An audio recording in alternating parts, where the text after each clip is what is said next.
Hello, this lesson is on waves of light. In this lesson we'll talk about the components of waves, and then we'll talk about how they apply to chemistry.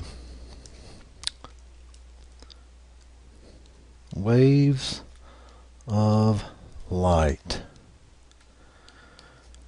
Before we can talk about light, let's talk about the components of a wave. A wave is an energy that emanates from a source, such as your voice speaking. The waves that come from your mouth are generated from the point source, your mouth. When we look at the sun emanates waves of energy to the earth. And so let's talk about the basic components of a wave.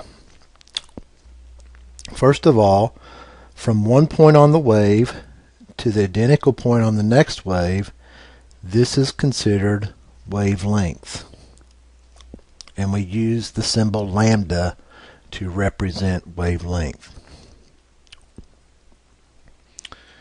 If what we have shown here is a time of 1 second, we have two complete wavelengths in this diagram. You say, where are they? Well, the first one is here.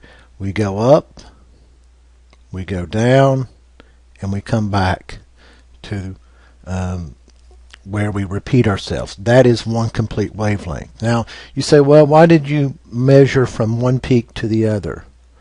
Well, we generally measure from peak to peak on waves because that's where we see an increase in intensity, and we have electronics that can measure the peaks of these waves.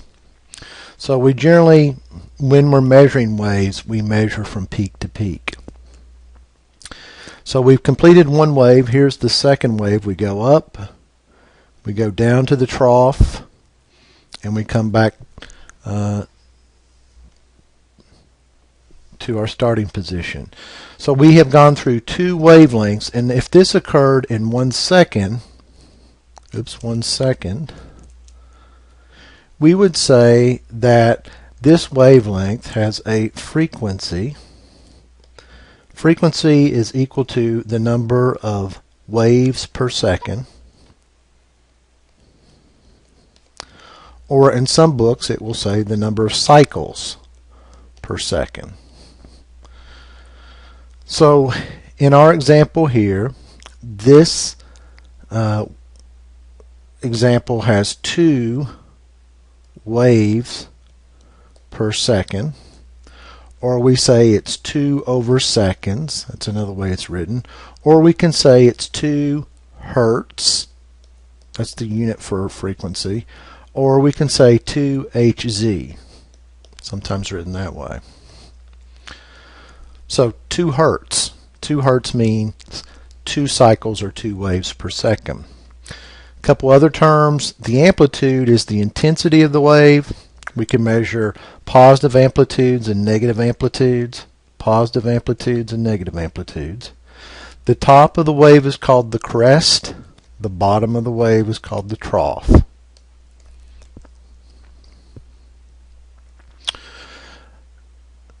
All right. Again, when we talk about waves, we can talk about sound waves.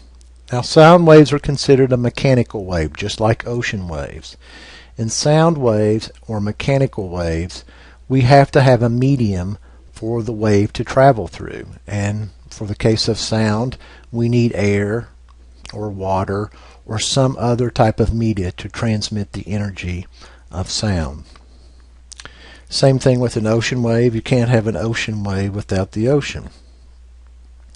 But the type of waves that most interest chemists are electromagnetic waves. Now, electromagnetic waves are waves that have 2 components.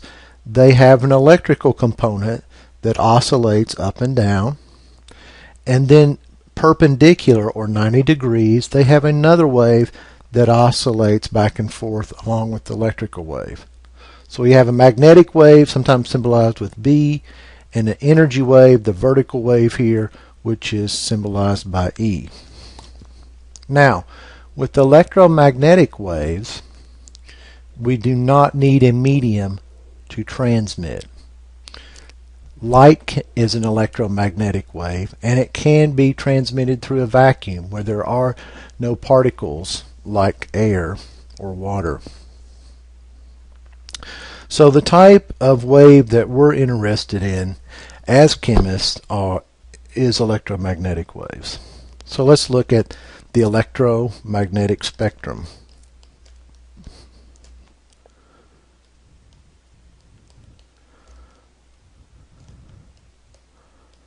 The electromagnetic spectrum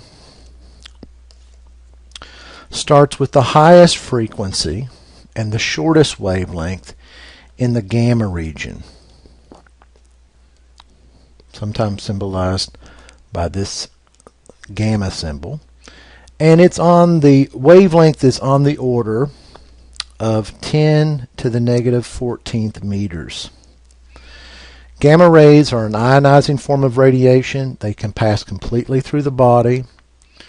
They can be shielded with lead or concrete, where scattering occurs and we decrease the intensity, or we actually break that wave scatters into longer wavelengths of lower energy. After gamma rays, then we have X-rays. You all know about X-rays. Maybe you've had a broken bone, and X-rays are on the order of 10 to the a little less than 10 to the maybe like 10 to the negative 10th meters. X-rays allow penetration through the soft tissue of the body, and then they're usually absorbed by the harder tissues in the body like bones. So that's why they're an excellent way to investigate whether we have a broken bone without actually opening the skin up. After X-rays, we have ultraviolet radiation. Now, ultraviolet radiation is always a concern.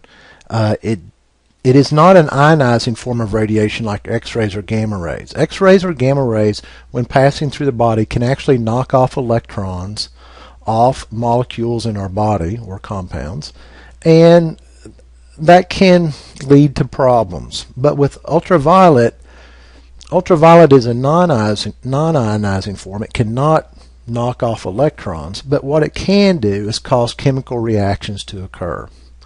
So when we're exposed to ultraviolet radiation, we can see that our skin usually tans, turns brown.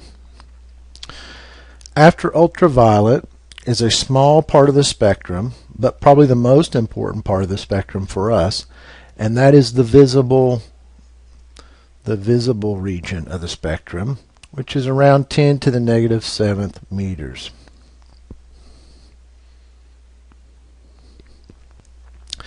The visible region of the spectrum starts with the shortest wavelengths in the violet region and ends in the longer wavelengths of red. So violet is about 400 times 10 to the negative 9th meters, or another way we could write this is 400 nanometers. 10 to the negative 9th means nano. To red, which is 700 nanometers, or let's keep it in parallel here, 700 times 10 to the negative 9th meters, or 700 nanometers. And this is the region of the electromagnetic spectrum that we can see with our eyes. Now, what I think is really interesting about this is also, if we look at all the wavelength distributions of solar radiation above the Earth's atmosphere, most of that distribution occurs in this region. And that's what we can see with our eyes. After visible, and a little mnemonic here to help you remember the order of the different colors of visible light is Roy G. Biv. Red, orange, yellow, green, blue, indigo, and that's just a way to put a nice bow in there. And then the last one is violet. So violet is the shortest wavelength, and red would be the longest wavelength in the visible region. After that part of the spectrum, we get into the IR, which is associated with heat, and it's around 10 to the negative fifth meters. IR, infrared. Again, we can't see infrared. Infrared is generally associated again with heat. We also use infrared lasers to read our CDs. Some remote controls for your television and things like that work on infrared. And after infrared would be microwave, which is usually around 10 to the negative 2 meters. Microwave. I'll put that up here. Microwave, probably the most common use is your microwave oven, which is tuned to the frequency of the hydrogen-oxygen bonds in water, which excites that bond, causes that bond to move very rapidly, and that heats up our food. Other uses of microwave is your cell phone. Most cell phones today, if they're digital, work in the microwave region of the spectrum.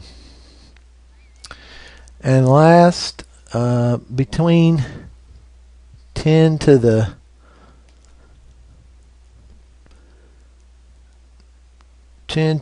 negative 1 power out to 10 to the third power, we're dealing with radio waves. Oops, radio.